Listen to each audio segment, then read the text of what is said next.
मैं एक call centre में सीनियर एसोसिएट की पोस्ट पे हूँ। मेरी रोटेशनल शिफ्ट्स होती है। महीने के 15 दिन डे शिफ्ट और बाकी 15 दिन नाइट शिफ्ट।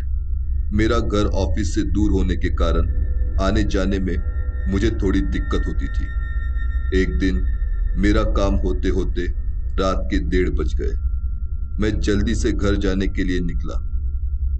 बारिश के दिन थे। बाहर हल्की हल्की बारिश हो रही थी। मैंने अपना रेनकोट पहना और निकल पड़ा। मेरी बाइक हाईवे पे थी। बारिश का जोर बढ़ता जा रहा था। ठंड से पूरा बदन कांप रहा था।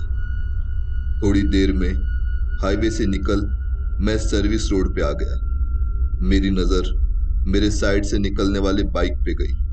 बाइक पे एक लड़का था और उसके पीछे लाल साड़ी पहने एक लड़की थी। हम लगभग एक ही स्पीड में गाड़ी चला रहे थे।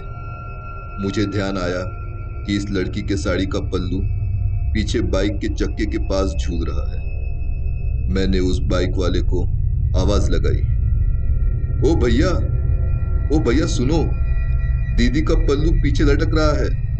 ओ भाई। मुझे डर था, अगर पल्लू चक्के में आ गया तो एक्सीडेंट हो सकता है। मेरी आवाज सुनकर वो लड़के ने मेरे तरफ देखा और सिर हिलाते हुए क्या बात है ऐसा इशारा किया। मैंने हाथों से उसे बाइक रोकने का इशारा किया। वो लड़के ने जरा मेरे आगे जाके बाइक रुकाई और वो लड़का और लड़की अपने गाड़ी से उतरे। लड़की गाड़ी के पीछे जाके खड़ी हो गई। वो लड़का मेरे पास आया और उसने मुझसे सवाल किया, क्यों भाई, क्या हुआ, क्यों चिल्ला रहे थे? मैंने उस लड़के को जवाब दिया, भाई, आपके पीछे जो लड़की बैठी है उसके साड़ी का पल्लू चक्के के पास झूल रहा है। अगर वो पल्लू चक्के में आ गया तो एक बड़ा हादसा हो सकता है।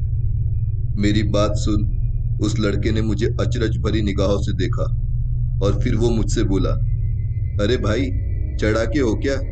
कौन सी लड़की मेरे पीछे बैठी है? मैं अकेला ही जा रहा हूँ, कोई नहीं है मेरे पीछे। खामखा मेरा वक्त बर्बाद कर रहे हो। और वो आदमी मुझे गाली देते हुए वहां से जाने लगा। तभी मैंने उसे रोका और पूछा, वो लड़की कौन है? पर जब मैंने बाइक के पास देखा तो वहां कोई लड़की खड़ी नहीं थी। कोई भी नहीं था वहां पे। मैं थोड़ी देर के लिए वहां सुन होके खड़ा रहा। मुझे समझ नहीं आ रहा था कि हो क्या रहा है। मैंने तो लड़की को देखा था बाइक पे। वहम तो बिल्कुल नहीं था वो। डर ने मेरे मन में घर कर लिया। मैंने उस लड़के को जाने दिया और मैं अपने गाड़ी के पास आ गया और फिर कपकपाते हाथों से मैंने बाइक शुरू की और वहां से निकल गया। उस हादसे से मैं बहुत डर गया था। घर पहुंचते ही मैंने घर वालों को सारी बात बताई। उस रात डर के कारण मुझे बहुत तेज बुखार आया। मैंने ऑफिस में इन्फॉर्म कर दिया। तबीयत ठीक ना होने के कारण मैं कुछ दिन ऑफिस नहीं गया। मैं दिन रात बस उसी रात के बारे में सोचता, कौन थी वो लड़की? और मुझे पक्के से वो बाइक के पीछे दिखी थी, पर फिर वो गई कहाँ? धीरे धीरे वो डर मुझ पे हावी हो रहा था। माँ ने तो मुझे ये नाइट शिफ्ट वाली नौकरी छोड़ने की बात कह डाली, पर मैं मजबूरी के आगे कुछ कर नहीं सकता था। मैंने मेरे बॉस से रिक्वेस्ट कर डे शिफ्ट ले ली। बॉस ने भी मुझे मेरी हालत देख डे शिफ्ट दे दी। 2 महीने मैंने डे शिफ्ट में काम किया। धीरे धीरे उस रात वाली बात धुंधली होने लगी। महीनों बाद मैं फिर नाइट शिफ्ट में काम करने लगा।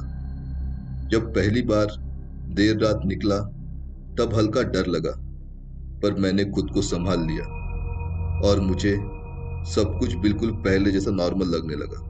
और शायद वो लड़की को देखना मेरा वहम ही था। उस रात वाली बात को फिर महीनों बीते और मैं सब कुछ भूल गया और वर्कलोड ज्यादा होने के कारण थोड़ा लेट तक ऑफिस में रुकने लगा। और फिर एक रात ऑफिस से निकलते निकलते 1:30 से 2 बज गए। मैंने हेडफोन्स लगाए और गाने सुनते सुनते बाइक से घर जाने के लिए निकला। बाइक हाईवे से सर्विस रोड पे आई। तभी मेरे साइड से एक बाइक वाला पास हुआ और अचानक उस डरावनी रात की बात मेरे दिमाग में आई। वो डर वापस आ गया। मैंने डरते डरते ही उस बाइक वाले के पीछे देखा। वहां कोई लड़की नहीं थी। मेरे सांस में सांस आई। ऐसी एक और बाइक मेरे पास से गुजरी। उस पे भी कोई नहीं था। साइड से गुजरने वाली हर एक बाइक के साथ मेरा डर कम कम होते जा रहा था। मैंने चैन की सांस ली। गाने सुनते सुनते अब मैं निडर होके बाइक चला रहा था। मेरे बाजू में एक और बाइक आई। बाइक वाला अकेला था। बाइक वाले ने मुझे देखा और हम दोनों ने एक दूसरे को देख सर हिलाया। मैं सामने रोड पे देख के बाइक चलाने लगा। तभी मुझे किसी के चिल्लाने की आवाज आई। गानों के बीच वो आवाज ठीक से सुनाई नहीं दे रही थी। मैंने बाइक चलाते चलाते कान से हेडफोन निकाल दिए। वो बाइक वाला मेरे नजदीक आके चिल्लाते हुए बोला, अरे भाई, तुम्हारे पीछे वाले दीदी के साड़ी का पल्लू चक्के में आ रहा है, उनको बोलो ठीक से बैठे। इतना बोल वो तेजी से बाइक लेके आगे निकल गया। उस बाइक वाले की बात सुन मेरे हाथ पांव ठंडे पड़ गए।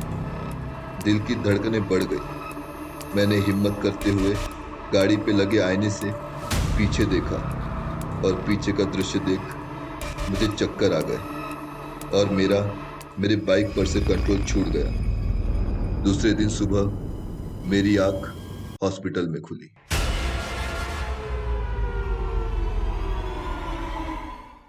आपको ये कहानी पसंद आई है तो वीडियो को लाइक करें और चैनल को सब्सक्राइब करें। आपको हमारे नए वीडियो के नोटिफिकेशन मिलते रहे, इसलिए बेल आइकन को क्लिक करें। अगर आपके पास ऐसी कोई कहानी है तो डिस्क्रिप्शन पे दिए ईमेल आईडी पर हमें मेल भेजें।